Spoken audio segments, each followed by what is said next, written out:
Welcome to the deep dive. Today, we're going to explore something pretty different, shamanic leapfrogging. Oh, wow.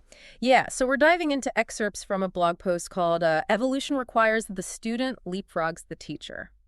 It's by Shaman Jon Rasmussen, and let me tell you, this really flips the script on how we usually think about teachers and students. You can say that again. I'm already seeing all the ways this could turn things upside down, but what really jumped out at you when you first encountered this concept? Well, I think what's so fascinating is the way Rasmussen challenges that hierarchy. Right. Say the one we see in spiritual practices, but also like just institutions in general. Mm-hmm. This idea that experience automatically equals greater ability. That's really questioned right from the start. Yeah, and he's even arguing that sometimes the newest shaman might be the best person to go to for a particular problem because they're not weighed down by what he calls the experiences of failure. It's like Yeah. they have this beginner's mind advantage. Exactly. And he even uses that analogy of a villager going to the elder shaman and then being told, actually, you know what?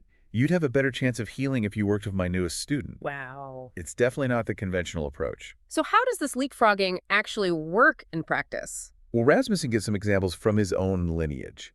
So he talks about his teacher, Dr. Alberto Villoldo, and how the clients who resonate with Villoldo's work.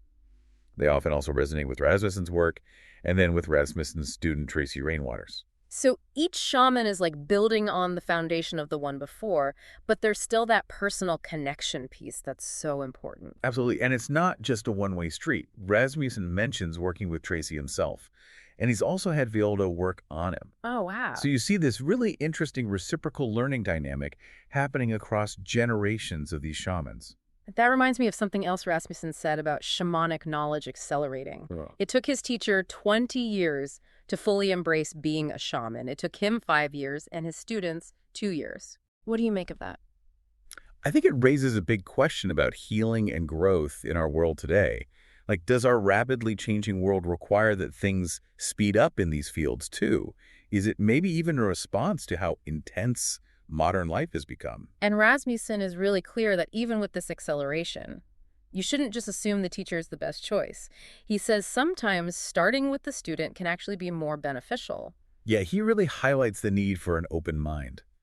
When you're approaching any personal growth work, really, rigid expectations can really limit your possibilities, especially in a field like shamanism. Absolutely. So we're seeing this challenge to the traditional hierarchy, this focus on individual resonance rather than just years of experience.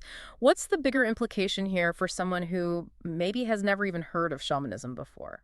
I think it really encourages us to rethink what we consider expertise. Hmm. We often just assume that more years equals more knowledge.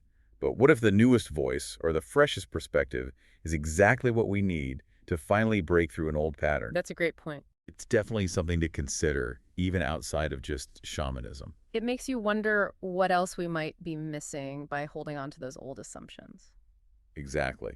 This whole idea of questioning assumptions, it reminds me of another point Rasmussen makes about shamanism being an open system. Okay, what does that mean exactly, an open system? Well, he's saying that true shamanism shouldn't have boundaries. It shouldn't get caught up in ego or the need to hold on to power. Right. He says a genuine shaman would be happy to step aside and let their student take the lead if that's what's needed. Wow, that's a pretty radical concept when you think about it. It really goes against our usual ideas about mentorship and authority. It does. It suggests this like real selflessness and a focus on the collective good that you just don't see very often, Right. especially in fields that are all about competition. Yeah, and Rasmussen even backs this up with his own experience. He's talked about working with his student Tracy Rainwaters, and he's had his own teacher, Dr. Villoldo, work on him. Yeah, it's amazing. It really shows how learning can be reciprocal no matter where you are on that path. Mm-hmm.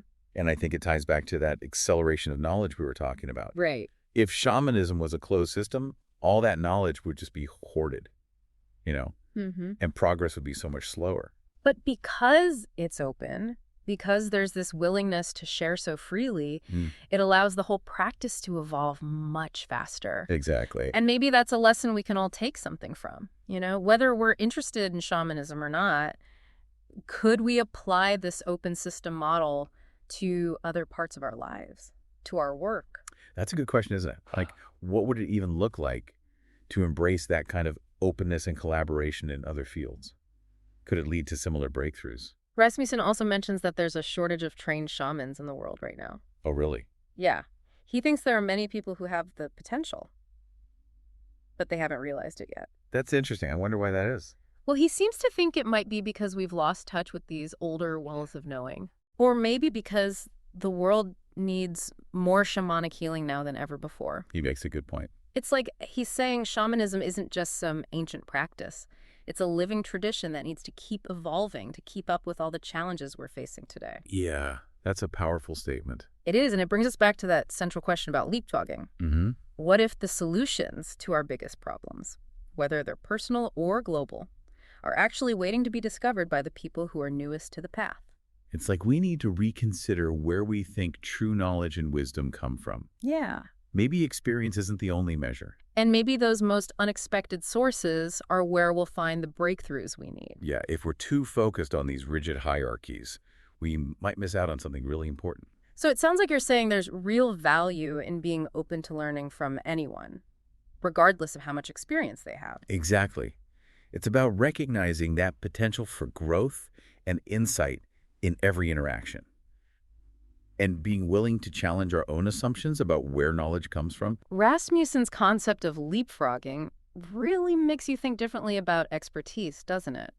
And the importance of staying open to these unconventional ways of learning. It does. It encourages us to approach all our experience, both personal and professional, with a sense of curiosity and a willingness to embrace the unexpected. You know, one thing that struck me in Rasmussen's blog post was how much he emphasized the individual's own role in choosing a shaman. Yeah, he talks a lot about the importance of resonance. Right. He suggests that clients are often drawn to the shaman who's right for them, even if that shaman might not be the most experienced or well-known. So it's not just about blindly following a lineage or a hierarchy. Right. It's about trusting your gut feeling, your intuition, being willing to explore different options until you find the person who just feels like the right fit. He even cautions against automatically assuming that working with the teacher is always the best choice. Right. Sometimes he says clients who switch from a student to the teacher might actually see some setbacks in their healing.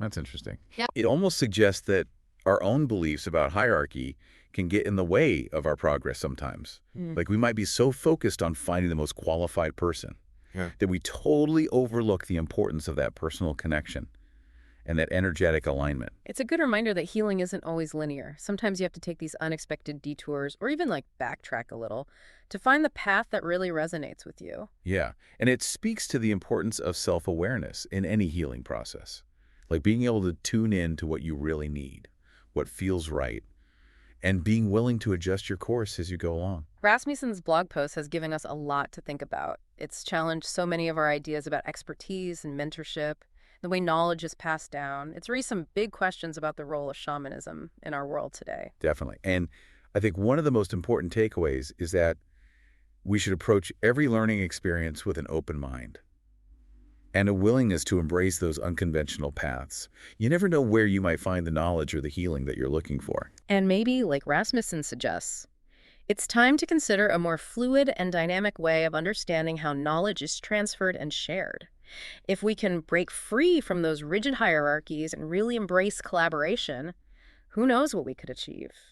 It's exciting to think about, isn't it? All that potential that might be unlocked. If we're just willing to challenge the status quo and embrace a more open and collaborative approach to learning and growth. So as we wrap up this deep dive, what's the one key insight you'd want to leave our listener with today? Well, I think the biggest takeaway from all this talk about leapfrogging is that it really encourages us to question our assumptions. Okay, assumptions about what exactly? Assumptions about experience, about authority, about where knowledge comes from.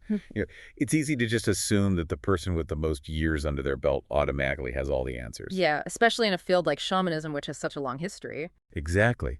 But what Rasmussen is suggesting is that sometimes it's the freshest perspective, the one that isn't weighed down by all that tradition or dogma. That can actually be the most powerful catalyst for change and healing. It's like that saying, in the beginner's mind, there are many possibilities, but in the experts, there are few.